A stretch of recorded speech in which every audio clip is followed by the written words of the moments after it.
Gavi যে ভ্যাকসিনটা আমাদের টিবিএ ভ্যাকসিনটা দেয় সেই গ্যাভি থেকে পরীক্ষা করে তারপরে বাচ্চাদেরকে আমরা দিই। যেমন এইচপিভি টিকা দেওয়ার সময় অনেক গার্ডিয়ান আমাদের হাত থেকে ভাইরাল নিয়ে চেক করছে যে দেখি তো এটা মেয়াদ আছে কিনা, এটা আছে কিনা, কোন জায়গা থেকে নিয়ে আসছে। আমরা কিন্তু সেটা দিয়েছি। আমাদের মধ্যে যদি ভয় থাকতো তাহলে কিন্তু আমরা সেটা দিতাম না। হাতে কারো হাতে কিন্তু ভাইরাল দিতাম না যে দেখেন এটা কোথেকে আসছে, এটা ইনটেক ভ্যাকসিন কিনা।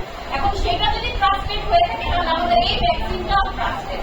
আর করোনার টিকা তো আমাদের মানে বাইরে বের হতে পারতাম না, বিদেশ যাওয়া, স্কুলে ভর্তি, কলেজে ভর্তি, যে কোনো জায়গায় হসপিটালে গেলে সেখানে আমাদের কিন্তু এই ইমার্জেন্সি মুহূর্তে এই করোনা টিকাগুলো দিয়া সারা বিশ্বে তো দেশের কি অবস্থা, অন্যান্য দেশের তুলনায় বাংলাদেশে কিন্তু মৃত্যুর হার অনেক কম।